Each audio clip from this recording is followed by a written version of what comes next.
네, 안녕하세요. 윤정도입니다.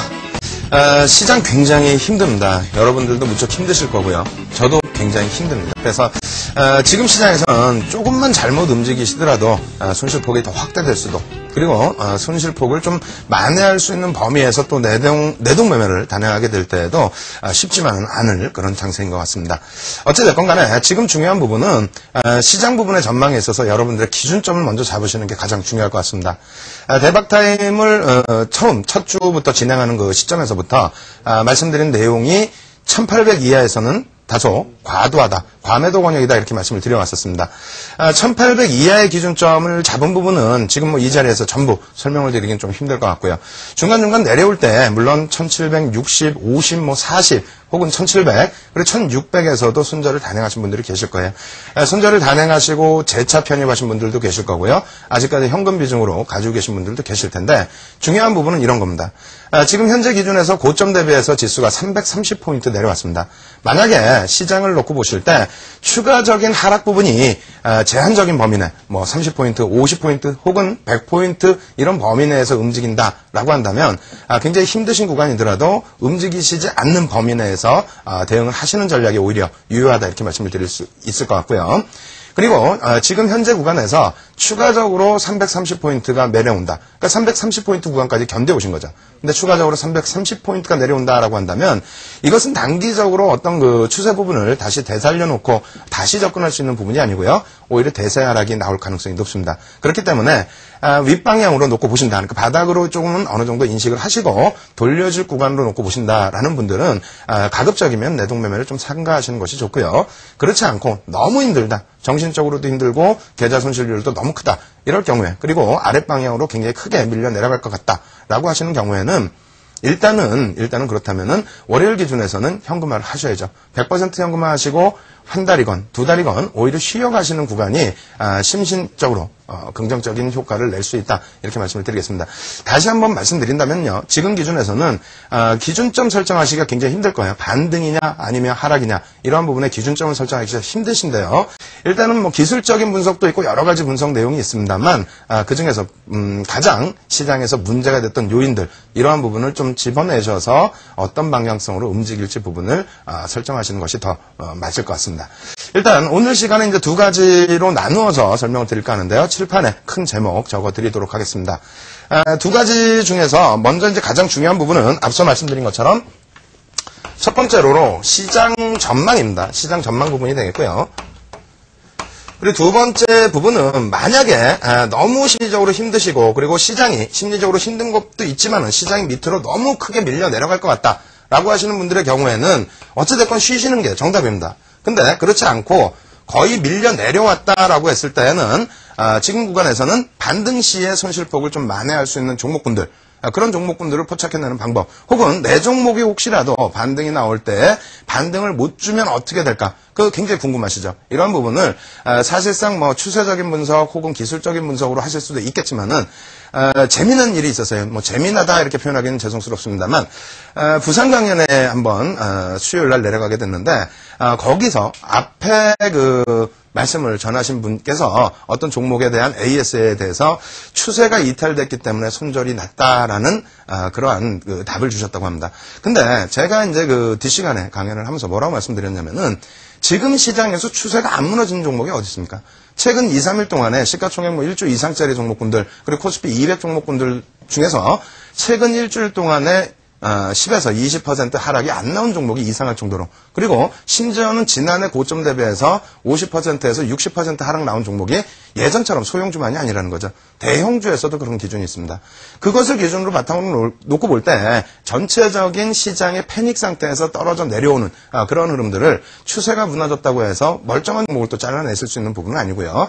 그리고 낙폭이 과다하다, 그렇다고 해서 수급이 깨져 있거나 반등 시에 좀 제한적인 범위 내에서 움직일 종목을 끝까지 가지고 가시는 것도 문제가 될 것 같습니다. 어쨌든 그 종목 부분은 뒷부분에 말씀을 드리도록 하겠고요. 앞부분에 이제 시장 전망치 먼저 말씀을 드릴 텐데, 일단 시장 전망치에서 몇 가지 체크할 포인트를 칠판에서 다시 지우고 설명을 드리겠습니다. 이쪽 왼쪽에다 좀 적어드리도록 하겠습니다. 지금 시장 전망치 부분에서는 뭐 가장 많이 나오는 부분이 유가예요. 유가 부분이고, 그 부분에 있어서 문제가 됐던 부분이 어떤 부분이죠? 환율. 환율 부분은 사실상 달러화에 대한 부분입니다. 그리고 세 번째 부분은 전체적으로 유가와 더불어서 또 언급이 되는 부분이 원자재 가격이죠. 그리고 네 번째 부분에서는 뭐라 그럴까요? 오늘 같은 경우에 이제 또 나오는 얘기가 개인 수급에 대해서 얘기가 나와요. 개인. 그리고 뭐 여러 가지 뭐 기관이나 뭐 외국인도 있겠죠. 다섯 번째 정도 놓고 보시면 우리나라 자체적인 국내 악재가 있다. 그렇기 때문에 7월달 들어서 시장이 굉장히 크게 미끄러져 내려간다. 이런 내용들이 있습니다.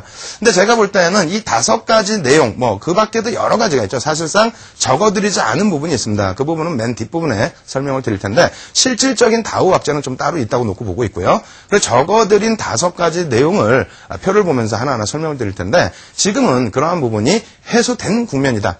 해소되어 간다라기보다는 해소된 국면이다. 그리고 앞부분에 있어서 지금 적어드린 그 악재 내용은 앞에 그 이전에 1, 4분기에 어느 정도 마무리된 그런 요인인데 그러한 부분을 더 넘겨놓은 부분이죠. 심리적인 불안 요인 때문에 그렇지 않는가 이렇게 말씀을 드리겠습니다. 일단 표를 보면서 설명을 드릴까 하는데요. 먼저 이제 유가 부분부터 설명을 드리도록 하겠습니다. 가장 그 시장에서 무섭게 공포감을 발휘시키는 그러한 부분의 악재가 유가 부분이 되는데요. 유가 부분의 표를 한번 예전 과거 데이터부터 보여드리면서 설명을 드리게 되면요. 일단 그 유가 부분은 좀 복잡하죠. 이렇게 써놓은 부분이 아주 먼 기간에서부터 가지고 왔습니다. 2001년도에 대략 한 18불 정도 했고요. 그리고 2002년도 기준에서는 두바이 유가 한 20불 정도 했습니다. 그리고 2003년부터 이제 대세 상승 랠리가 나온 구간인데 2003년도 한 25불 정도에서부터 2006년도에 80불 수준까지 올라왔던 기준을 잡게 되면요. 올라온 이유를 아셔야 되겠죠. 올라온 이유는 다른 게 아닙니다. 미국의 금리가 인상이 되고 그리고 일본은 제로금리에서 동결 상태에 있었기 때문에 엔캐리 트레이드 자금이 크게 유입이 된 부분이 있고요. 그 부분에 있어서 기본적으로 그 글로벌 증시의 성장성 플러스 유동 자금이 조금 더 집중이 됐다. 그렇기 때문에 올라선 부분입니다. 그렇다면 분홍 색깔 그 네모 칸을 쳐드린 부분 여기서의 하락폭이 적은 하락폭이 아닙니다. 80불 근처에서부터 50불 수준까지 밀려 내려왔기 때문에 그 기준으로 놓고 잡는다면은 일단 유가 부분에 있어서 40%의 하락이 나온 건데요. 상당히 크죠. 만약에 지금 그 40%의 하락이 나온다면은 대략적으로 뭐 100불 수준까지도 밀릴 수 있다라는 그런 결론을 낼 수가 있는데요. 일단 밀려 내려온 이유는 미국 금리가 동결이 됐죠. 미국 금리가 동결이 되고 그리고 일본 금리가 두 차례 인상이 되는 과정. 그런 과정 속에서 캐리 자금이 어떻게 됩니까? 그러니까 유동 자금에 있어서의 축소 부분이다. 그렇게 이제 해석을 하실 수 있고요. 두 번째로 유가가 급등 나온 부분은 2007년도 9월 이후에 추가적인 급등이 굉장히 강하게 표출된 부분인데요. 일단 110불까지만 금을 거드렸습니다. 그러한 이유는 미국 금리의 인하로 인한 달러 가치의 하락 때문에 이러한 그 유가 부분이 급등이 나왔다. 그러니까 달러 자산 부분에 대해서 가치가 하락하다 보니까 그 부분을 전부 빼내서 상품 시장으로 옮겨갔다 이렇게 보실 수 있겠죠. 이때까지만 해도 뭐 상품 전반적으로 강세 랠리가 나왔었는데요. 그 이후에 유가 부분의 급등은 물론 이제 달러 가치의 하락 부분도 포함될 수 있겠지만은 실질적인 요인이 중국의 폭설이라든가 그리고 지진 그리고 이란의 핵 문제에 대해서 또 지정학적 리스크가 부각됐죠. 근데 이란의 핵 문제는 역시 2005년도 8월 이후에 계속적으로 이제 그 부각돼 있던 그런 악재다 이렇게 말씀드릴 수 있겠고요. 가장 마지막 악재가 이제 유로 금리의 인상입니다. 지금 이제 인상이 된 상태인데 지금 기준에서는 향후 금리 인상 부분을 제한적으로 묶어놓겠다라는 얘기가 나왔어요. 사실상 그 유럽 쪽에서도 금리를 인상하는 기준에 있어서 독일이나 여타 국가들의 반대 의견도 만만치가 않았죠. 그런 부분은 일단 그 금리를 인상했을 때 다소 경기가 둔화될 가능성이 있기 때문에 물가를 잡기 위한 그 금리 인상 찬성을 하지만은 반대하는 국가도 있었다는 부분이고요. 그것이 추세적인 금리 인상은 아니라는 겁니다. 그리고 유로화의 그 금리를 유럽 쪽에서 금리를 인상했을 때 달러화 인덱스 자체가 약세를 띠는 부분이 아니죠. 유로화 대비해서의 그 상대적인 강세 부분이 되고요. 그리고 유로화 자체는 기존부터 경기가 좋았기 때문에 강세를 띠고 있었다는 범위입니다. 여러 가지 하여간에 종합적으로 놓고 볼 때 그럼 달러화 인덱스 부분이 어떻게 흘러왔는지 부분을 체크를 하셔야 되는데 앞선 부분에서 이제 그 110불까지를 그 검은색 선으로 그어드린 이유는 달러와 인덱스 기준에서 답이 나올 겁니다. 왜 그러냐면 지금도 유가가 고공행진을 하는 그런 기준점이 나오게 되면은 항상 그 제기되는 것이 뭡니까? 달러와의 약세 부분이 제기가 되고 있죠. 그러면 실질적으로 유가가 110불에서 140불대 이상, 144불까지 찍는 그런 흐름이 나왔을 때 과연 달러가 추가적으로 약세를 뗐는지 표를 한번 보여드리도록 하겠습니다. 표를 놓고 보시게 되면요. 달러와 인덱스 부분이 나오게 되는데요. 사실상 3월 중순까지 급격한 미국 금리 인하 때문에 달러 가치가 급격하게 밀려 내려갔죠. 이 때문에 유가 시장에 유동자금이 넘어갔다 이렇게 놓고 보실 수가 있는 부분이 있고요. 그리고 3월 중순 이후에는 바닥을 찍고 돌리고 있습니다. 다시 표현한다면 엔화 대비해서는 대략 12% 이상의 반등이 나왔고요. 유로화 쪽에 대비해서도 역시 마찬가지입니다. 3월, 4월 고점을 찍은 이후에 어제 이제 또 금리 인상이 있었죠. 유럽 쪽에서요. 그래서 그 기준을 바탕으로 해서 오히려 더 깨고 내려가는 달러와 인덱스가 더 깨고 내려가는 흐름이 아니라 반등 기조를 나타냈다라는 부분입니다. 그래서 그 이전부터 달러와는 바닥을 찍어 놓은 상태인데 시장이 심리적인 패닉 상태에 빠진 것이 아닌가 이렇게 말씀드리겠고요. 그리고 CRB 인덱스를 놓고 보시면 CRB는 전체 21개 우리가 이제 사용하고 있는 원자재, 주요 원자재의 가격을 나타내는 차트가 되는데요. 유가 흐름과 거의 비슷합니다. 근데 지난 그 2007년도 9월 이후에 상승률이 40%에 달했습니다. 금리를 인하했을 때 당시죠. 그래서 300에서부터 420 그리고 6월달 기준까지 놓고 보실 때 440까지 그러니까 제한적인 범위 내에서 추가 상승입니다. 이러한 부분은 유가의 상승 때문에 연동되는 부분이다 이렇게 설명을 드릴 수가 있어요. 다시 정리를 해드린다면 일단 현재 기준에서 그 가장 중요하게 놓고 보시는 부분이 유가다. 유가와 원자재 가격 때문에 물가 인상, 물가가 이제 굉장히 크게 뛰어오르고 있고 그것 때문에 스태그플레이션에 대한 우려감도 고조돼 있다. 이렇게 이제 표현들을 많이 하는데 실질적으로는 2월과 3월 고점을 찍고 원자재 가격은 어느 정도 하향 추세를 그리고 있다라는 부분이고요. 그리고 유가가 고공행진 추가적으로 했던 부분도 달러와의 추가적인 약세 부분이 아니고 주변 요소들의 심리적인 악재 요인, 중국의 지진, 그리고 중국의 폭설, 그리고 이란의 핵 문제 제기, 그리고 유럽의 금리 인상에 대한 우려감 이러한 부분이 표출됐다라는 겁니다. 근데 이 부분이 지금은 금리 인상 부분이 이제 막혀있는 유럽 쪽에서는 막혀있는 기준이고 만약에 미국 쪽에서 금리를 인상한다 이러한 얘기가 지금 나와 있는 상태인데 연말까지는 인상할 가능성은 좀 별로 없어 보입니다. 하지만 미국 쪽의 금리 인상에 대해서 조금 더 대두가 되는 그런 모습이 나오게 된다면 일단은 가장 문제가 됐다라고 할 수 있는 달러 부분 강세를 띌 수가 있죠. 그리고 두 번째로는 공화당 정부 기조에서는 미국 쪽에서 약달러 기조가 일반적이었습니다. 근데 민주당 정부 기조에서는 언제든 강달러로 돌아설 수 있는 그런 범위이기 때문에 그렇다면 서서히 지금 시장의 달러와 약세로 인한 유가의 상승입니다. 원자재 가격의 전체적인 폭등이 아니고요. 그래서 유가의 상승 부분은 마무리 단계에 접어들 가능성이 높다. 이렇게 설명드리겠습니다. 이렇게 된다면 두 번째로 이제 또 제기하시는 그 내용들이 어떤 게 있냐면 오늘 기준에서도 마찬가지예요. 저희 쪽에서도 마찬가지인데 많은 분들이 여기 칠판 한번 다시 보겠습니다. 일단 많은 분들이 이제 어떤 부분을 또 생각을 하시냐면요. 지금 기준에서 이제 유가 부분에 있어서 문제는 어느 정도 소진이 됐다라고 보실 수가 있죠. 그리고 이제 두 번째 기준에서도 역시 마찬가지입니다. 달러의 약세 부분은 확인하신 것처럼 3월 중순에 바닥을 찍고 돌려놓은 그런 기준점이 된다는 거고요. 세 번째 기준에서의 원자재 가격, CRB 차트를 놓고 보셨지만은 제한적이었다. 그 부분은 유가가 상승을 하면서 끌고 올라간 상승률이지 여타 원자재, 나머지 20개의 원자재 부분, 금으로 말씀드린다면요. 원래는 금 시장이 더 컸죠. 금으로 말씀드린다면은 금 가격의 온스당 가격이 1000불을 넘어섰었습니다. 3월달 기준이죠. 그 이후에 바닥을 밀려 내려온 폭은 800불대 중반까지 그리고 지금 현재 이제 900불 정도에 놓여져 있습니다만 고점 행진을 계속하고 있는 그런 기준은 아니다라는 말씀을 드리는 거고요. 그렇다면은 이제 남은 거는 이제 개인 수급과 전체적인 기관의 수급 그리고 외국인들의 수급에 대한 내용이 되는데 일단 이렇게 설명을 드리겠습니다. 역시 이제 표를 준비해봤는데요. 외국인들 같은 경우에는 어찌됐건 간에 2005년 이후에 계속해서 매도 기조입니다. 60조 이상의 매도가 2000년 이후에 계속 지속됐던 부분이고요. 매도 강도가 더 강해지지 않았느냐, 대차가 또 많지 않느냐 이런 내용이 나오지만은 여러분들 대차에 대해서 언제부터 공부하셨습니까? 올해부터죠. 올해 지속적인 외국인들의 매도 때문에 대차를 좀 공부하시게 됐는데 실질적으로 대차 한도가 증가되고 대차 규제가 완화돼서 외국인들이 대차를 많이 했던 그 기준점은 2004년도 FTSE 선진국 지수 편입 여부에 대해서 언급이 됐을 때부터 규정 자체가 완화된 부분입니다. 그때부터 계속 증가한 부분이지 지금 갑자기 엄청나게 증가한 부분은 아니다. 방향성의 기준을 대차에서 확정 지을 수는 없다. 그리고 대차 금액 대비해서 외국인 매도 강도 부분은 그렇게 크지가 않죠. 다시 표현드린다면은 2007년 기준에서도 상당한 매도가 있었는데요. 2008년 1월달 기준에서 21거래일 동안에 8조 5천억 원에 대한 매도가 있었습니다. 외국인들 기준이 되겠고요. 지금 기준에서는 이제 5조를 넘어서는 그런 매도이긴 합니다만 같은 기간 동안의 매도 강도 대비해서는 상대적으로 그렇다면 1, 4분기 악재 유임 대비해서는 상대적인 악재 인식을 크게 가지 않는다. 이렇게 설명드릴 수 있고요. 두 번째로는 기관들의 수급입니다. 기관들의 수급은 예전 같은 경우에는 뭐 증권, 은행, 그리고 뭐 투신, 보험 전부 포함을 해서 기관이다 이렇게 표현을 했지만 사실상 지금의 기관이라고 한다면 투신이죠. 그리고 연기금 쪽이 되겠습니다.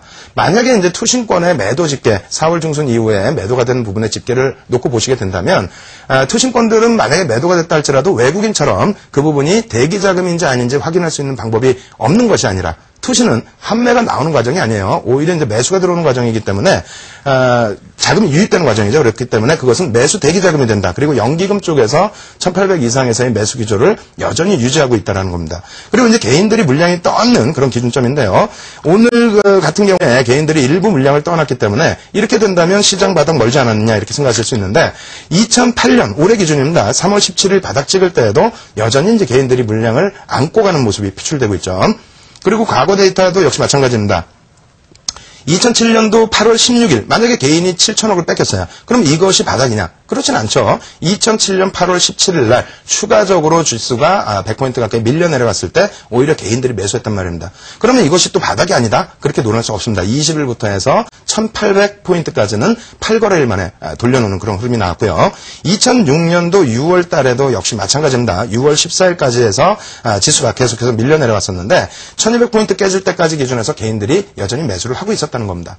이런 기준으로 놓고 볼 때는 여러분들이 이제 가장 시장을 놓고 보실 때 한 가지 더 생각하셔야 될 부분, 굉장히 중요한 부분 한 가지 체크를 하셔야 되는데 수요일 날 패닉 상태에서 개인들이 매도한 물량이 2조 1000억 정도 수준이 됩니다. 그리고 물론 매수한 물량이 있기 때문에 실질적으로는 별로 안 뺏긴 것 같이 보여지지만요. 앞서 말씀드린 것처럼 2조 1000억 원이라는 그 물량은 위에서 잡았던 중간에 잡았던 손절 물량이 되죠. 그리고 그 이후에 이제 흔들어대는 물량에서 개인들이 뺏겨야 된다 이런 그 기조들을 생각하고 계시는데 그렇지가 않습니다. 실질적으로는 우리가 어떤 종목을 놓고 보거나 시장을 놓고 볼 때 외국인과 기관 그리고 개인까지 다 체크를 합니다. 그렇다면은 외국인과 기관도 똑같은 체크를 하겠죠. 그러한 기준점에서 일단 시장에 패닉 상태가 나오고 대형주들이 급락이 나온다. 이런 부분은 대형주들의 개인들의 매물이 나와서 급락이 나오는 것이 아니고요.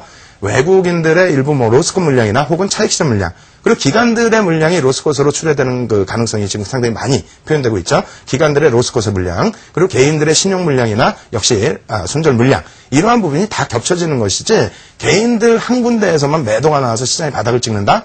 절대 아닙니다. 그리고 이러한 기준에서 이제 한 가지 더 놓고 보실 수 있는 부분이요.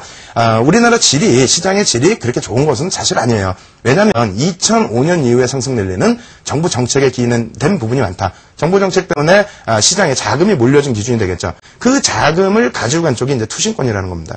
투신권 쪽에서 2005년 이후에 지금까지 증가한 자금은 72조 규모가 되는데요. 이 72조에 대한 손절 라인까지도 외국인이나 기관들 혹은 여타 투신권에서도 반대급부의 투신권에서는 역시 그러한 그 손절매 가격대 기준을 알겠죠. 그래서 마지막 구간에서 전체 글로벌 시장이 흔들리고 바닥을 찍고 돌려지는 구간에서 국내 증시는 꼭 한 번 더 충격을 받는 그런 흐름이 나왔었습니다. 역시 이제 그 차트를 보면서 한번 설명을 드릴까 하는데요. 지금 현재 국내 증시 차트 한번 설명을 드려보도록 하겠습니다. 글로벌 증시에서 사실상 다우지수와 프랑스 정도를 제외하고 나면은 1월과 3월 저점을 깬 그런 국가들은 없어요. 그런데 우리나라 증시가 일본과 마찬가지로 환율의 반등 때문에 잘 지지가 됐던 부분에서 급격하게 밀려 내려왔죠. 이것이 7월입니다. 급격하게 밀려 내려왔는데 그렇다면 글로벌 증시가 이때 더 문제가 발생됐느냐? 그렇지 않다라는 거고요. 이러한 점 때문에 국내 증시가 어떤 악재가 있느냐? 이런 그 질문을 제기하시는 분들도 있지만 실질적으로 그렇지는 않다. 그렇다면은 비슷한 시기에 그 형성됐었던 흐름을 한번 놓고 보도록 하겠습니다. 2006년도 1사분기의 유가증권 시장의 일봉입니다. 이게 어떻게 비슷하냐면요. 지금 2006년도 3월 22일에 보면 개파락이 나왔는데요. 2% 수준의 개파락입니다. 지난 그 수요일과의 마찬가지의 그런 패닉 상태의 그런 물량 출회가 될 수가 있겠죠. 그 이후의 흐름인데 여기서의 가장 중요한 부분은 이 차트를 보여드리는 가장 중요한 이유는 글로벌 증시하고의 비교입니다. 비교인데 글로벌 증시와의 일시적 탈동조화 현상이 2006년도에도 똑같이 나왔다는 거예요. 다시 얘기해서 2005년도 12월 고점을 찍었을 때요. 코스피 그리고 일본, 미국, 독일 지수 기준입니다. 그리고 1분기 1월달이 되겠습니다. 대부분 1월달에 저점을 찍었는데요. 고점 대비해서 7% 뭐 이런 식으로 조정을 받았었죠. 그리고 5월 지수 고점은 뭐 13% 거의 비슷한 반등이 되는데요. 밑에 부분 3월 25일날 종가지수를 놓고 보시게 되면은 2006년도 1월달에 형성했었던 저점 대비해서 0.2% 다시 얘기한다면 한국은 우리나라는 1300포인트 저점까지 3월 22일날 다시 밀고 내려갔다라는 거죠. 근데 지금 현재 기준에서 놓고 보실 때 미국 같은 경우는 어떻게 됩니까? 조종을 받을 때 지금 죄송한데요. 지금 파워포인트가 채팅방에 지금 안 보입니다. 채팅방에 지금 안 보이기 때문에 방송을 좀 이용하셔서 그러니까 지금 케이블 TV를 이용하셔서 지금 보여드리는 파워포인트나 자료 부분들 좀 확인하시고요. 그리고 이제 채팅창 쪽에서는 음성만 지금 현재 방송이 되고 있죠. 그래서 그 부분 이제 참조하시라고 말씀드리고 다시 한 차례 지금 보여드린 수급표 놓고 말씀을 다시 설명을 드리도록 하겠습니다. 지금 기준에서도 마찬가지고요. 이때 당시 기준에서도 어떻게 됩니까? 12월 고점 대비해서 저점까지 무너져 내릴 때의 흐름이 미국을 예를 든다면요. 고점 대비해서 2.7% 빠질 때 우리가 이제 2.5배 정도 수준의 하락이 나왔었죠. 근데 반등이 나왔을 때 3월 22일 날 기준입니다. 미국은 1월 달 저점 대비해서 6% 상승이 나온 반면에 우리나라는 그렇다면 2배 움직여야죠. 2배 움직여서 12% 반등이 나와 있어야죠. 근데 오히려 시장을 이탈을 시켰다는 겁니다. 1300포인트까지 끌고 내려갔다라는 거예요. 지금의 기준하고 흡사하다는 거죠. 지금 글로벌 증시가 뭐 다소 강한 반등이 나오거나 그러진 않습니다. 그렇지만은 유럽 증시 같은 경우에도 이제 아침 기준에서도 강보권으로 돌려놓고 마감을 졌습니다. 그러니까 저점 대비해서 기준을 놓고 잡는다면은 일단은 2% 가까운 반등을 오늘 아침에 줬음에도 불구하고 오늘 어떻게 됐죠? 오늘 추가적으로 국내 증시를 밀고 내려갔다라는 부분들, 이러한 부분들은 상당히 탈동조화 현상인데 가장 중요하게 말씀드리는 내용이 그겁니다. 우리만 기관과 외국인의 수급을 보는 게 아니고요. 외국인도 기관의 수급을 보고 그리고 기관 내에서도 서로 물량, 어떤 뭐 종목이라든가 이런 부분에 로스컷 비중 그리고 로스컷 가격을 보고 있기 때문에 인위적으로 흔든 그러한 그 가능성이 상당히 높다라고 설명을 드립니다. 따라서 현재 기준은 국내만의 자체적인 문제로 놓고 보시기보다는 일단 글로벌 시장의 전체적인 흐름으로 놓고 보시고요. 오늘 미국장이 휴장이죠. 월요일 이후부터 해서 미국장에 특히 다우지수의 기준을 놓고 보셔야 되는데 시장에서 실질적으로 안 알려진 게 있습니다. 아까 앞서 말씀드린 뭐 유가나 이런 부분들은 사실은 전부 노출돼 있던 악재고 오히려 2월, 4월에 바닥을 찍은 악재라면은 지금 한 가지를 칠판에 적어드려 보도록 하겠습니다. 과연 시장에서 진짜 악재, 다우에서의 악재가 뭐였는지 그 부분을 설명을 드리겠습니다. 일단 그 칠판을 한번 지울 텐데요. 이쪽 왼쪽에서 오른쪽에서 사용을 하도록 하겠습니다.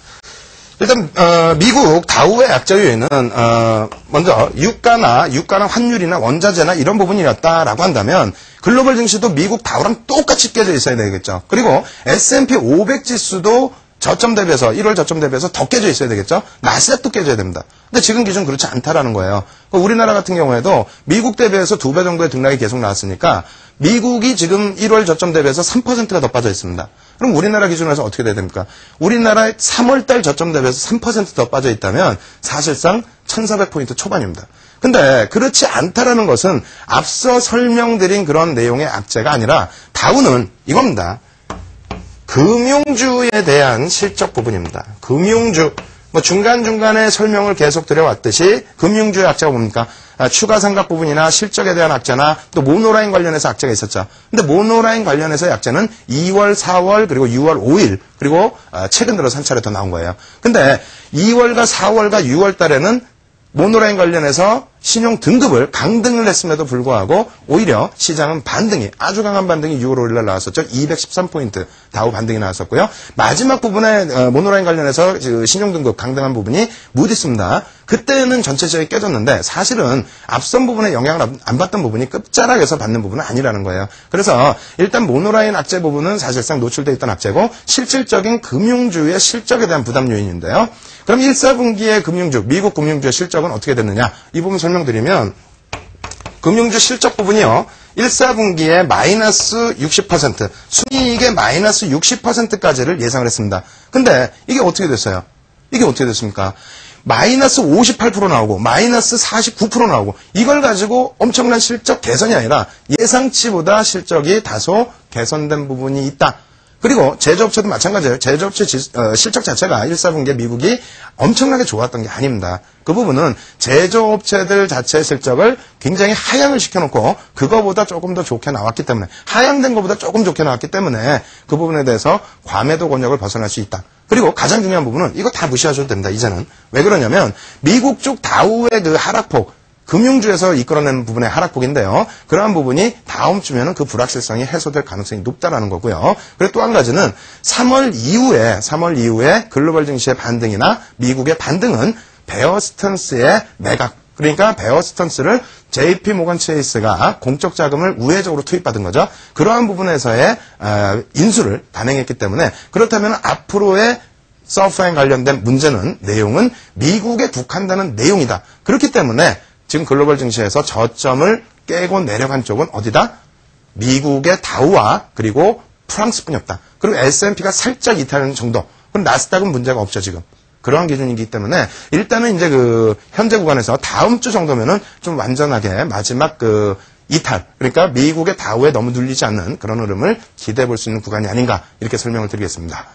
여기까지 이제 그 시황을 마무리를 짓도록 하겠고요. 그래 종목 쪽으로 이제 넘어가도록 하겠습니다. 그런데 종목 부분은 지난번에 설명드렸던 그 매집주 뭐 이런 부분에 대해서 설명을 좀 드릴 텐데요. 일단 그 종목은 여러 가지 기준이 있어요. 그런데 여러분들께서 이제 그 느끼실 때 지금 어떤 종목이든지 대형주 기준에서도 하락률이 엄청납니다. 뭐 LG전자 시가총액 6위에서 7위까지 밀릴 정도로 LG전자가 뭔 잘못을 그렇게 했습니까? 잘못한 것도 없는데 시장이 눌리다 보니까 깨져 내려가서 추세가 이탈된 거지 걔가 무슨 뭐 이상한 일이 있어요? 그런 부분이 아니란 말입니다. 주가가 또 밀리니까 뭐 실적이 하반기에 어떠고 저쩌고 그렇다면 그런 부분은 실질적인 악재 요인이 아니다. 시장에 연동되어 있는 폭이다. 그렇게 해서 이러한 종목군들을 뭐 추세가 이탈됐다고 해서 지금 그 가격대에서 잘라내고 어디서 잡으실 겁니까? 그럼 어떤 종목을 사실 거예요? 그죠? 그렇다면 내 종목이 과연 지금 기준에서 수급 부분, 뭐 유동성 장세기 때문에 2005년 이후에 수급 부분에 있어서의 수급이 꼬여진 부분이 있느냐, 밀려 내려올 때 개인들한테 떠넘겨준 물량이 있느냐 이런 부분을 체크하는 그 기준이 더 중요하지 않을까 이렇게 설명을 드리겠습니다. 일단 그 종목 부분에 있어서의 주도주와 그리고 매집주에 대해서 지난주에 알려드린 부분을 표를 한 번 더 보여드리면서 설명을 드리겠습니다. 앞부분은 이제 복습 정도 되니까 짧게 설명드리면 글씨가 굉장히 작죠. 굉장히 작은 부분인데 시장 주도주는 간단하게 말씀드려서 시장 대비 상승률이 1.5배에서 2.5배 정도 나온다. 그래서 2003년에서 2004년도 그 시장 1차 상승 랠리가 나왔을 때 삼성전자와 현대차 수출주죠. 수출주가 주도주로서 부각이 됐습니다. 그 당시에 시장 대비해서는 1.5배에서 2배 정도 상승률이 나온 거고요. 2005년 기준에서도 국민은행과 삼성화재 금융주들이 시장 주도주였죠. 이런 기준을 놓고 잡았을 때 시장 그 상승률 대비해서 역시 마찬가지로 1.5배에서 2배 정도. 그러니까 시장 상승률이 2005년도 하반기에 50% 상승이 나온 거고요. 2007년도에도 마찬가지입니다. 근데 2007년도 놓고 보시면은 현대중공업과 포스코, 그러니까 다시 말씀드린다면 철강과 조선의 상승 랠리가 나왔는데 이때는 대선까지 겹쳐지면서 오버슈팅이 좀 더 강화돼 있었다. 실질적으로는 1.5배에서 2.5배 정도 놓고 보셔야 되는데요. 그럼 기준이 뭡니까? 지금 기준에서는 시장이 반등이 나올 때 어떤 기준을 잡으셔야 돼요? 지금 우리가 죽고 못 살겠어요. 그죠? 굉장히 힘듭니다. 근데 앞서 맨 처음 말씀드린 것처럼 어떤 기준을 드렸어요? 300포인트 또 깨질 것 같으면 그렇다면 어쩔 수 없습니다. 그렇게 깨지면 대사하락인 겁니다. 그럼 그때는 뭘 사고 그리고 지금 손절해서 밑에 잡고 또 손절하고 또 밑에 잡아도 손실률 똑같아집니다. 그죠? 만약에 그 기준이라면은 뭐 업종도 필요 없고 종목도 다 필요 없는 거예요. 어떤 종목이 살아납니까? 그냥 다 현금화 전략으로 조금 쉬어가시는 부분이 오히려 진짜 그것이 맞다라는 말씀을 드리는 거고요. 그렇지 않고 빠질 만큼 빠졌다. 앞에 시황 말씀드릴 때 분명히 악재로 인식됐던 부분들이 해소된 국면이고 그리고 다우의 악재가 해소될 수 있는 금융주들의 실적이 다음 주부터 이제 발표가 되면은 역시 불확실성 해소로 그 추가적인 하락은 제한적일 것이다. 그럼 이제부터 살아날 방법 생각하셔야죠. 올해 주도주 뭐가 되겠습니까? 두 가지겠죠. 하나는 매집돼 있는 종목. 매집되어 있는 종목. 그래야 주가를 끌어당길 거 아닙니까? 두 번째는 또 뭐가 되겠습니까? 환율 영향을 받는 수출업체들 기준이 될 수밖에 없다. 그러면 매집되어 있는 종목은 뒷부분에 또 말씀을 드리겠습니다만 지난 11월, 2007년 11월 이후에 조선과 철강이 주도주로서의 역할을 마감한 이후에 그 이후에 여태까지 기관들의 순매수 상위 종목은 역시 수출과 그리고 수출주, 그래서 IT와 자동차에 국한되어 있다. 그리고 그 종목군들의 매집은 아직까지도 지켜지고 있다. 이렇게 설명을 드리겠습니다. 그래서 그 종목군들, 매집 종목군들까지 이제 같이 설명을 드려야 되는데, 역시 지난주에 설명드렸던 내용을 다시 한 차례 말씀을 드려보도록 하겠습니다.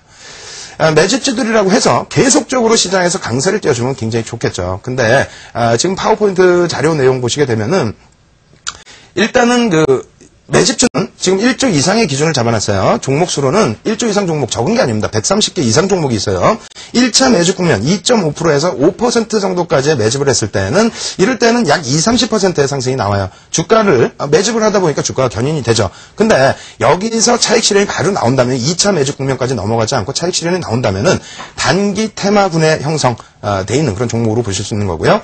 2차 매집 국면 5에서 10% 정도 매집이 돼 있으면 대략 30에서 50%의 상승. 그리고 3차 매집, 보통 주도주들에 대한 매집이 되겠죠. 10에서 15%까지의 매집이 진행되면은 대략적으로 50% 이상의 상승이 나옵니다. 다만 상승장에는 큰 흔들림이 없이 상승이 나와요. 그리고 거기에 대한 프리미엄은 매수 평균 단가 대비해서 5에서 10% 정도 형성이 되는데 하락장에서는 평균 단가 이하로 흔들리죠. 그리고 흔드는 구간은 보통 2, 3주에서 긴 경우에는 뭐 한 달 정도까지 흔들어대는 경우가 있습니다. 여기서 중요한 부분은 이겁니다. 일단은 하락장에서 매수 평균 단가보다 왜 누르냐? 그냥 매수 평균 단가 위에서 막아줘도 되지 않느냐? 근데 여러분들이 직접 투자한다고 생각해 보세요. 어떤 뭐 대형 주건, 소형 주건 직접 투자하셨는데 전체 시장이 깨져 내려가요. 근데 거기서 그 종목만 유독 강세를 띠게 된다. 오히려 타겟이 되죠. 오히려. 그러한 부분이 있기 때문에 일단은 하락장에서는 막지를 않습니다. 다만 이 부분이 하락장의 기준에서 물량을 왕창 떠넘긴다. 개인에게 떠넘긴다라고 하면 어떻게 되겠습니까? 그 종목이 반등이 나올 수 있는 그 가능성은 상대적으로 약해지겠죠. 지난주에는 매집 종목을 흔들어 놓고 다시 땡기는 과정에서의 그러한 모습을 보여드렸다면은 오늘 기준에서는 여러 가지 이제 준비를 해봤는데요. 먼저 시장이 하락할 때 그리고 시장이 하락한 이후에 반등했을 때 마저 흔들어댄 종목. 그리고 두 번째로는 시장이 하락하면서 어쩔 수 없이 같이 끌려 내려왔지만 시장이 안정세를 찾았을 때 가장 강하게 돌려진 종목. 매집이 단행됐기 때문에 그래요. 이렇게까지 말씀드리면 그거는 어떤 종목이든 똑같을 수 있지 않느냐라는 말씀을 하시기 때문에 반대급배 종목을 갖고 왔습니다. 매집이 단행됐다가 고점에서부터 물량을 털어나가고 그리고 저점 시장이 약세를 뜰 때에도 추가적으로 차익 실현했던 종목군들 그럼 시장 반등 나왔을 때 어떻게 움직였는지까지 보여드리고요. 그리고 마지막에서는 최근 종목에 대해서 조금 몇 종목 말씀을 드리겠습니다. 일단 종목 놓고 보시면 한진해운입니다. 한진해운 수급 시간이 지금 많지 않기 때문에 빨리빨리 넘어가 보도록 할게요.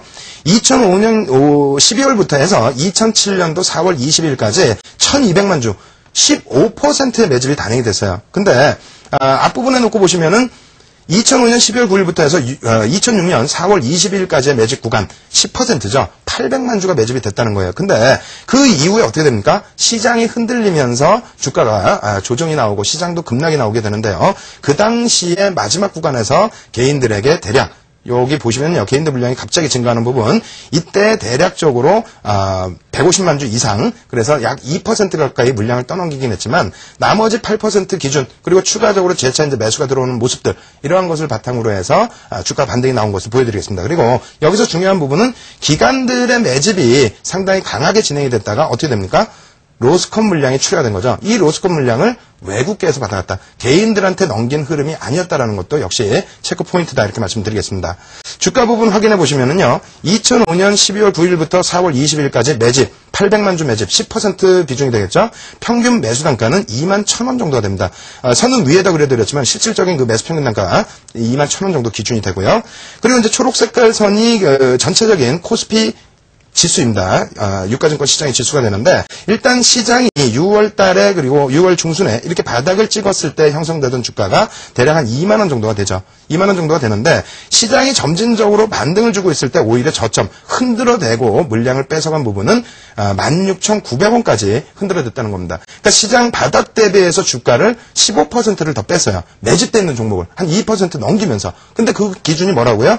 기관들이 매집했던 물량 로스컷 되게끔 그렇게 조치를 해놓고 외국인들이 잡아갔다라는 거죠. 그 이후에 이제 그 5% 정도 추가 매집이 나왔을 때 시장의 기준에서는 사실상 상승 랠리가 2006년 6월 14일부터 해서 2007년 7월 16일까지 기준 잡을 때 70% 정도 상승이었다라고 한다면 한진네온 기준에서는 저점 16,900원 대비해서는 257% 매집이 그만큼 돼 있었기 때문이죠. 그리고 두 번째로는 평균 단가 수준으로 하더라도 100% 이상, 150% 이상의 상승 랠리가 나왔다. 그러니까 지금 기준에서 꼭 기억을 하십시오. 매집되어 있는 종목 흔들어댄다고 해서 시장을 만약에 바닥으로 보고 어느 시점에서든 돌려진다고 생각하시는 분들이 이런 종목을 반등 나오는데 한번 흔들어댔다고 해서 정리를 하거나 어떤 종목이 추세가 안 무너진 게 어디 있습니까? 추세가 무너졌다고 손절을 하거나 이건 뭐 무조건적으로 기준점을 잡으시지 마시고 주도 세력의 매집 기준을 또 잡고 보자 이렇게 말씀드리겠습니다. 두 번째로는 시장이 그 반등이 나왔을 때 그때부터 해서 점진적으로 이제 그 상승 랠리를 줬던 종목 한 가지 더 보여드릴까 하는데요. 일단 제일모직입니다. 제일모직은 뭐 지금의 기준에서도 또 비슷하게 놓고 보실 수 있어요. 2007년도 5월 14일부터 9월 17일까지 600만 주, 시가총액 상장 주식수가 5천만 주기 때문에 12%의 매집이 단행돼 있었죠. 근데 제일모직 차트를 놓고 보시면 사실상 그 이후에 시장이 2007년도 8월 달에 급락을 하면서 매수 평균 단가보다 눌려 내려와 있을 때 기준에서도 아주 강력한 반등을 펼쳐줬고요. 그리고 두 번째, 이 물량이 차익 실현이 미처 나오지 않은 구간에서 전체적인 시장 조정 때문에 1월 달까지 지수도 급락을 하고 그리고 제일모직도 오히려 매수 평균 단가보다 급격하게 밀려 내려가는 그런 모습이 나왔습니다. 그렇지만은 시장이 바닥을 어느 정도 찾고 안정세를 찾아줬을 때에는 매수 평균 단가 수준으로 다시 끌고 올라가죠. 이 부분에 있어서 수급이 다시 살아나준 부분도 있고요. 그리고 매집된 물량이 개인들에게 떠넘겨지지 않았기 때문입니다. 그래서 코스피 상승률이 이 당시 기준으로 놓고 보시면 올해 기준입니다. 23.6% 그리고 제일모직의 상승률은 65.3%인데 오늘 종가가 얼마입니까? 46,000원이에요. 근데 최근 들어서 제일모직이 개인들한테 물량이 넘겨졌네 이거예요. 전혀 넘겨지지도 않은 상태에서 주가가 또 밀려 내려왔어요. 그럼 제일모직도 추세가 무너졌다고 해서 제일모직을 지금 손절하실 거예요? 만약에 시장이 급락이 나온다라고 생각하시는 분들은 정리하셔야죠. 시장이 급락 나오면 제일모직도 어쩔 수 없이 더 밀려 내려갈 수밖에 없겠죠. 근데 어느 시점에서 뭐 다음 주 정도 뭐 이렇게 해서 바닥을 잡고 돌려진다. 그럼 이런 종목 매도를 하실 수 있는 그런 기준이 되지 않습니다. 왜? 앞서 보여드린 것처럼 시장이 안정세를 찾으면 개인한테 물량이 떠넘겨지는 상태만 아니라면은 반등은 강하다. 이렇게 말씀드릴 수 있기 때문이에요. 그럼 반대급부에서 개인들에게 물량이 떠넘겨진 그런 상황의 종목 한번 살펴보도록 하겠습니다. 개인 투자가분들이 가장 좋아하시는 업종이 뭡니까? 증권업종이에요. 증권업종 오늘 좀 공부도 좀 하셔야 되는데 증권업종의 전체적인 그 수급가 그리고 흐름도 같이 체크를 해서 보여드리겠습니다. 일단 그 증권업종 현대증권을 한번 가지고 나왔는데요. 많이 비슷할 겁니다. 다른 종목군들도 보시면은 이건 굉장히 긴 기간 동안을 갖고 왔어요. 2005년 이후에 현대증권 수급 차트입니다. 현대증권의 그 상장 주식수가 1억 9천만 주로 제가 알고 있어요. 1억 9천만 주인데 한 번씩 개인들 굉장히 단기성 수급이 많이 들어오죠. 개인들 물량을 이렇게 1200만 주씩 뺏어갔던 흐름들이 중간중간 표출이 되고요. 그리고 이때 당시의 기준에서는 그러니까 2007년도 연말입니다. 2006년도 연말입니다. 죄송합니다. 2006년 연말에서부터 2007년도까지 급격하게 개인들 물량을 뺏어갔을 때 이때 주가가 어떻게 움직였는지 한번 보여드리겠습니다. 이렇게 놓고 보시면은요. 굉장히 복잡하게 해놨는데 차분하게 이건 꼭 들으셔야 돼요. 무조건적으로 어떤 종목이 좋다 이렇게 접근하시면 안 되고요. 증권주들이 시장이 급반등이 나오게 되면 가장 빠를 것이다. 그렇게 생각 절대 하지 마십시오. 왜 그러냐면 시장이 오르면 증권주가 오른다고요? 한번 놓고 보세요. 2003년도부터 2004년까지 시장 대세 상승률이 나올 때 증권주는 어떻게 됩니까? 못 올라갔죠. 그리고 시장이 900포인트대 중반에서 700까지 밀릴 때 절반 조정 나올 때 증권주 어떻게 됩니까? 바닥으로 곤두박질 쳤습니다. 2005년도에 있어서 올라간 이유는 한 가지입니다. 보험주 상승 랠리 그리고 나서 은행주 상승 랠리 그리고 나서 증권주의 상승 랠리가 나오게 됐는데 그때도 그냥 나온 게 아니에요. 보험이나 은행이나 전부 매집이 단행되면서 상승 랠리가 나온 거고요. 증권주도 마찬가지랍니다. 증권주도 가만히 있는데 누가 주가 끌어올려줍니까? 가만히 있는데 시장이 좋다고 뭐 올라가요? 아니죠. 그럼 다시 한번 그 차트 놓고 설명을 드려볼게요. 차트 놓고 보시게 되면은 매집이 된 구간, 그러니까 바닥에서 지금 보시면 초록 색깔 선이 기간이 매집한 겁니다. 1200만 주 매집을 했어요. 1200만 주면은 대략적으로 어느 정도 될까요? 한 6% 가까이 매집을 하고 주가 상승 랠리 6월 초순까지 1420포인트 찍을 때까지 엄청난 상승 랠리를 주죠. 그리고 난 이후에 시장이 멈춰져 있는데 아까 보신 것처럼 개인들에게 물량을 떠넘겼을 때 어떻게 돼요? 떠넘겼을 때 이때 보시면 1200만 주 그대로 떠넘겼죠. 시장 바닥에서 멈춰져 있고 혹은 1460까지 반등이 나올 때 증권주는 올라오질 못한다. 왜? 매집돼서 시세 차익 낸 거 전부 팔아먹었기 때문에 개인들이 떠안고 있는데 이게 어떻게 올라갑니까? 근데 이 바닥에서 다시 보시면 외국인의 매집이 1200만 주, 또 6% 매집이 되죠. 그런 기간 속에서 개인들 물량이 거의 대부분 5월달까지 다 뺏겼습니다. 그리고 나서 차익 실현 또 언제 하느냐? 2차 차익 실현했을 때 1850만 주를 개인들에게 2007년 5월 이후 6월부터 계속해서 차익 실현을 하죠. 이 자세히 놓고 보시면은요, 2007년도 8월달 저점, 이렇게 검은 색깔 위에 쳐드린 선 부분이 시장이 1600까지 내려왔을 때 기준입니다. 그리고 지금 기준이 시장이 얼마입니까? 1577포인트예요. 근데 고점 대비해서 눌려 내려온 게 얼마죠? 66%. 다시 얘기한다면 작년 11월에 시장이 고점을 다시 뚫고 2085포인트까지 올라갈 때에도 물량이 개인에게 떠넘겨졌기 때문에 차익 실현이 됐기 때문에 어떻게 됩니까? 못 가지 않습니까? 그러면 지금 증권주에서도 만약에 증권주들을 여러분들이 선호를 하신다. 그렇다면 증권주 중에서 매집이 된 종목군들을 보셔야 돼요. 지금 예전에는 2007년도 하반기에서부터 해서 개인들이 선호하는 특정 증권사 2개 정도가 강한 상승 랠리가 나왔었죠. 그 상승 랠리가 나올 때 어떻게 합니까? 개인들 매수에다 대고 외국인들이 집중적으로 매도를 했습니다. 그리고 지금 증권주 중에서도 중소형 증권주도 있고 대형 증권주도 있지만 증권주 중에서 실질적인 매집이 최근 들어서 단행이 됐던 아니면 올 초 이후에 단행이 됐던 증권주 중에서도 보시면 분명하게 매집되어 있는 종목이 있어요. 매집되어 있고 물량이 안 떠넘겨지는 종목이 있다라는 겁니다. 그런 기준에서 접근을 하셔야지 A라는 종목, A라는 증권사가 무조건적으로 놓고 볼 때 좋다? 들어가 보면요. 주가가 빠지는 이유는 다른 요인이 아닙니다. 일단은 수급이 꼬여져 있다는 거예요. 그렇게 된다면 돌려질 때 주도 세력이 없죠. 그렇게 된다면 힘들어집니다. 그래서 일단 증권업종을 놓고 보시는 분들, 그리고 증권업종이 아니더라도 내 종목이 반등이 나올까 안 나올까, 이 부분은 기본적인 기술적 반등은 나올 수 있더라도 추세적으로 돌리지 못하는 그런 부분은 기존의 주도 세력이 어떻게 형성이 돼 있는지 그 기준을 꼭 잡으십시오. 그리고 맨 앞부분에 있어서 이러한 케이스도 있어요. LG전자에 대한 언급을 드렸습니다. 제가 얼마 전까지만 해도 뭐라고 말씀드렸냐면은 LG전자 부분에 있어서 가급적이면은 매집 종목, 매집된 종목 쪽으로 이동을 하십사 이렇게 말씀을 드렸었어요. 근데 지금 기준에서는 LG전자에 대해서는 전혀 다른 시각을 여러분들께 말씀을 드릴 겁니다. 그러니까 IT가 7개가 있습니다. 뭐뭐 있죠? LG디스플레이, 삼성전기, LG전자. 이 부분이 수급이 조금 꼬여 있고요. 안 좋아져 있고요, 사실은. 그리고 삼성 SDI는 매집은 돼 있는데 매수 평균 단가 수준의 지금 주가입니다. 그래서 프리미엄이 다소 붙어있는 기준이 되고요. 하이닉스, 삼성전자, 그리고 삼성테크인. 이 경우에는 죄송합니다. 삼성전자도 프리미엄을 일부 있습니다. 평균 단가 대략 제가 볼 때는 60만 원 기준으로 보고 있으니까요. 그렇다면 하이닉스, 삼성테크인 부분은 매집 평균 단가 대비해서 급격하게 흔들어댄 겁니다. 앞서 보여드린 것처럼 매집주 흔들어대는 그런 기준처럼요. 근데 LG전자 기준에서는 제가 지금 기준에서 바꿨다는 겁니다. 어떻게 바꿨냐면은 한번 LG전자의 전체적인 수급표와 차트를 한번 보면서 설명을 드리겠습니다. LG전자 놓고 보시면요. 단순합니다. 어떻게 되냐면 2007년 7월 중순부터 11월 말까지 기간이 1700만 주, 12%를 매집을 했어요. 제가 이 부분에 대해서 수급이 다소 꼬여있다. 그렇기 때문에 IT, 다른 쪽으로 옮기시는 것도 무난하다라고 말씀을 드렸는데요. 그 기준이 왜 그러냐면은 개인에게 4% 물량을 떠넘겼기 때문이에요. 근데 자세히 보시면 최근 들어서 LG전자에 대한 기관들의 수급 3% 수준의 매도를 했다가 다시 1.3% 정도 매수를 했다. 다시 표현한다면요. 지금 기관들이 지난해 9월부터 해서 지금까지 매집한 비중은 어느 정도 되죠? 10%가 남아있다는 겁니다. 그러면 차트 한번 놓고 보여드릴 텐데 차트를 놓고 보시면요.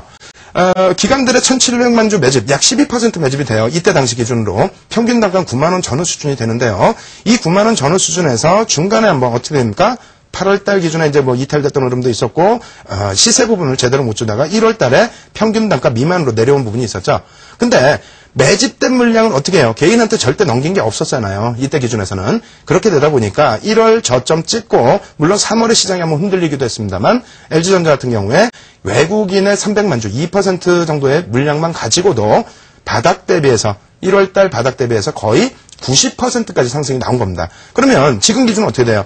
개인들에게 600만 주, 약 4% 물량을 떠넘기긴 했지만 기관들의 수급, 차익 실현한 외국인들의 물량을 받아갔죠. 1.3% 매집을 다시 추가적으로 했다. 그렇다면 5에서 10%의 매집이 단행된 종목의 상승률은 얼마요? 평균 단가 대비해서 50% 기준을 잡아드렸습니다. 그러면 9만 원 전후를 평균 단가 기준으로 잡는다. 그럼 9만 원 곱하기 5, 5, 9, 45. 그럼 13만 5천 원이겠네요. 그렇다면 제 기준에서는 그렇습니다. 지금 뭐 차트고 뭐고 다 깨져 있는데 이 기준에서 뭐 어떤 놈은 차트가 좋다고 뭐 편입을 할 수 있나요? 못하죠. 그렇다고 해서 지금 이 330포인트 깨져 내려오고 LG전자 무려 30% 깨져 내려왔는데 여기서 손절하고 뭐 바닥을 기다리고 다시 접근할 거예요? 그것도 아니죠. 만약에 그렇다는 기준이라면은 지금 기준에서 말씀드린 것처럼 LG전자 누적 수급이 다시 10%다. 9만 원 전후의 기준이다. 그렇다면은 그 10%의 물량을 때려 나가려면 차익 실현으로 빼고 나가려면은 어쩔 수 없습니다. 주가를 들어야 됩니다. 들어서 어떻게 한다? 13만 5천 원까지는 돌려놔야 10% 차익 실현을 할 수 있는 거예요. 그 기준이 그냥 막연히 잡는 기준이 아니라 그 물량들을 털고 나갈 수 있는 가격대까지는 올려놔야 털고 나갈 수 있을 거 아닙니까? 그리고 거기서 만약에 시장이 살아난다. IT주들, 뭐 자동차주들, 수출주들이 환율 영향 때문에 긍정적인 영향을 받는다라고 하면은 LG전자 차익 실현 안 나오면 뭐 꾸준하게 더 올라갈 수 있는 거죠. 그죠? 정고점도 뚫을 수도 있습니다. 다만 매수 평균 단가 대비해서 많이 올라가는 국면이기 때문에 그렇게 된다라면 어떻게 된다고요? 시장 수익률 정도 보실 수 있는 겁니다. 그리고 지금 기준에서는 기간에 굉장히 큰 물량의 손절성 물량이나 이런 부분들이 로스컷 물량들이 개인에게 떠넘겨지는 강도가 월등히 강해졌을 때 그런 기준에서 손절을 단행하시는 게 맞다. 지금 기준은 주도 세력이 안 팔고 있는데 왜 움직이십니까? 그러면 어떤 종목을 움직이셔야 되느냐? 지금 기준은 현대증권같이 먼저 본 과거에 마찬가지입니다. 그 당시에 뭐 현대증권, 대우증권 다 마찬가지예요. 고점 찍고 개인한테 물량 떠넘기고 난 이후의 흐름은 시장 반등 나와도 지 혼자 끌려 내려가죠. 그죠? 시장 그리고 반등 나올 때는 뭐 자통법이 어떻다 뭐 어떻다 하면서 죽어라고 물량 떠넘기고 그리고 시장이 강하면 무조건 증권주부터 반등 나온다고 해서 또 떠넘기고 그런 종목은 힘들어진다는 겁니다. 못 올라오잖아요. 그래서 한 종목을 예를 들어 드릴 텐데 지금 기준에서 이제 종목명을 노출시키기에는 너무 힘들어하시기 때문에 종목명은 밝혀드리진 않습니다. 다만 종목을 하나 보여드릴 거예요. 최근 종목입니다. 시간이 별로 없네요. 지금 보시면은 이 종목은 상장 주식 수가 7,500만 주예요. 지금 주가가 대략 한 3만 원대 될 겁니다. 그러니까 시가총액도 뭐 2조가 넘는 종목이죠. 근데 어떻게 됩니까? 작년 9월 이후에 개인에게 물량 1,300만 주, 18.5%를 떠넘겼어요. 그리고 특히 비도덕적인 대주주가 비도덕적인 어떤 부분을 행사를 했죠.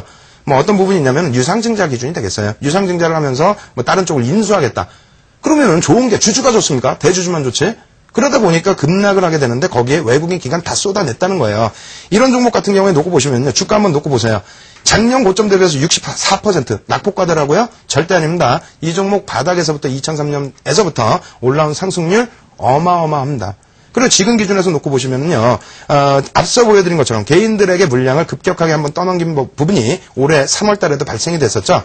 그 이후의 흐름에서, 3월이 아니, 죄송합니다. 4월입니다. 4월 말인데, 이 이후의 흐름에서도 시장이 5월 달까지 반등이 나올 때 자기 혼자 못 갑니다. 못 가는 이유는 낙폭과대로 갈 수 있는 위치냐? 절대 아니죠. 추가라고 개인들한테 떠넘기는데요.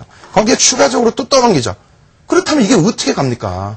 이게 돌려지기 위해서는 최소 3분의 1 정도의 매집을 다시 단행해 줘야 됩니다. 그런 가능성이 적다. 그럼 뭘 사냐? 한번 보여드리겠습니다. 시간 짧기 때문에 이거 보여드리게 되는데 보시면은 2008년도 누적 순매수입니다. 기관들의 누적 순매수. 시가총액 1조 이상짜리 시총 대비해서는 시총 대비해서입니다. 그래서 퍼센테이지 지분율로 가져왔는데요. 보세요 한번 수출주 그리고 자동차주 기준이 많죠. 삼성테크인, 삼성 SDI, 하이닉스, 현대차. 이런 기준에서 놓고 보실 수 있다는 겁니다. 매수 평균 단가보다 해서 낮아졌다고 해서 위축되는 흐름보다는 일단 너무너무 죄송합니다. 시장을 또 굉장히 강하게 말씀드렸고 그 부분에 대해서 저 때문에 또 물량을 계속 가지고 계신 분들도 계시는데 그 부분 너무너무 죄송하고요. 그렇지만은 지금부터는 살아남으셔야 됩니다. 여기서 만약에 내동매매 하시면 안 된다는 거예요. 이 기준에서 여러분들 조금 더 용기 내시고 다음 주 시장 상황 좀 체크하시면서 다음 주에는 제발 웃는 얼굴로 여러분들 뵐 수 있는 그런 시간이 됐으면 좋겠습니다. 늦은 밤까지 함께 해주셔서 감사합니다.